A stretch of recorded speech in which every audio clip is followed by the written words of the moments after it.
नमस्कार, कोकण संध्या न्यूज मध्ये आपले स्वागत आहे। साईबाबांच्या दर्शनानंतर साई मंदिर परिसरात फिरत असताना पनवेलचे वाहतूक सेनेचे अध्यक्ष तथा शेकाप नेते प्रभुदास भोईर यांच्या लहान मुलीला प्लास्टिकचा साप दाखवून घाबरवण्याचा प्रयत्न नुकताच शिर्डी येथे घडला। याबाबत प्रभुदास भोईर यांनी संबंधितांना जाब विचारल्यानंतर प्रभुदास भोईर आणि कुटुंबियांना साधारण 10 ते 12 जणांनी गैरवर्तन केलं असल्याचं साईभक्त प्रभुदास भोईर यांनी सांगितलं। साईभक्त कुटुंबासोबत काही विकृत तरुणांनी गैरवर्तन केल्यानंतर या साईभक्त कुटुंबानं शिर्डी पोलीस स्टेशन गाठलं आणि त्यानंतर शिर्डी पोलिसांनी काही तरुणांना ताब्यात घेतलं असून अधिक तपास सुरू असल्याची माहिती शिर्डी पोलिसांनी दिली आहे। तसेच मारहाण झाली ही फक्त अफवा असून असा कोणताही प्रकार झाला नसल्याचं प्रभुदास भोईर यांनी माध्यमांशी बोलताना सांगितलंय।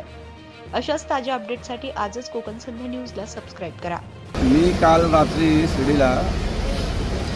शिर्डीला नेहमीप्रमाणे म्हणजे माझे दर्शन घ्यायला मी गेलो होतो, पण प्रकार जे घडलं त्या पद्धतीने मी तुम्हाला सांगतो जसं झालं ते। म्हणजे काहीतरी लोकांना मिसगायची, काही लोक मानणार आहेत, तसं नको व्हायला। म्हणजे जे आहे ते मी तुम्हाला वस्तुस्थिती सांगतो। काय मी तिथे दर्शन घेऊन निघाल्यानंतर जे परिसरामध्ये जी मंदिरासमोर आजूबाजूची दुकानं आहे ते दुकानदाराने माझ्या लहान मुलाच्या अंगावर साप टाकला। तर तिथल्या जर आपण कुठे चेक केलं तर मुलाच्या अंगावर साप टाकला। तर माझी मुलगी बोलली का म्हणजे साप दाखवला असं त्याला का, म्हणजे तो घाबरला माझा मुलगा। तर मग नंतर माझी मुलगी बोलली काय तुला समजत नाही का। मग याच्यामध्ये मी आलो, नंतर मग आमची थोडी त्यांच्याशी बाताबाजी झाली। नंतर मग तिथले शिर्डीचे जे व्यवस्थापक आहेत जे ट्रस्टवाले ते आले।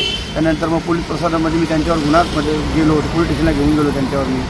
पण आता माझ्या या सगळ्या गोष्टी करून मला एवढं दिसतोय की जर आपण सगळे जगा समाजामध्ये काम करतोय तर आपल्यासारख्या माणसाला जर त्रास होऊ शकतो, सामान्य माणूस जर शिर्डीला जाणार तो दर्शन घेताना जर तिथल्या जर जे शिर्डीच्या परिसरामध्ये जे गलीगुंडे आहेत ते जर असे जर भाविकांना जर त्रास देत असेल तर मग माझी शिर्डी ट्रस्टच्या सगळ्या लोकांना किंवा पोलीस प्रशासनाला माझी एवढी विनंती आहे की जर मंदिराच्या आवारात जर हे होत असेल तर या गोष्टी थांबवल्या नाहीत तर भाविकांनी या दर्शन घ्यायला यायचं कसं आणि तिथं स्वतःला शक्ती मानायची कसं। अजूनपर्यंत तर कॉन्टॅक्ट कोणाला मी केला नाही, पण एवढं आहे का पोलिसांचा पण साखर झाला आहे। पण आता माझी लढाई नाही आहे।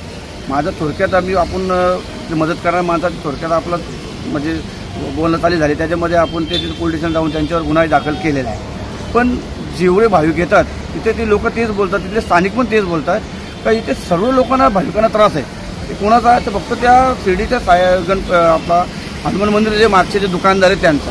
तर माझ्या शिर्डी संस्थाच्या लोकांना एवढी विनंती आहे की जर शिर्डी हा एक जगामध्ये एकमेव असा देवस्थान आहे म्हणजे आपल्या हिंदुस्थानमध्ये, जर भाविकांना जर असा जर तिथे जर मेंटली डिस्टर्ब होत असेल तर मग तुम्ही जर या लोकांना जर काही कारवाई नाही केली तर मग शिर्डीच्या नावाला कुठेतरी याच्यामध्ये मलिंद लागतो। मग तुम्ही या माणसांना जर काहीतरी करून त्या लोकांना जर म्हणजे कुठल्याही भाविकाला त्रास नाही आला पाहिजे तसं यांच्यावर तुम्ही कठोर कारवाई। ते म्हणजे मुलीला साप दाखवला, म्हणजे मुलाला दाखवला तर मुलगी बोलली माझी।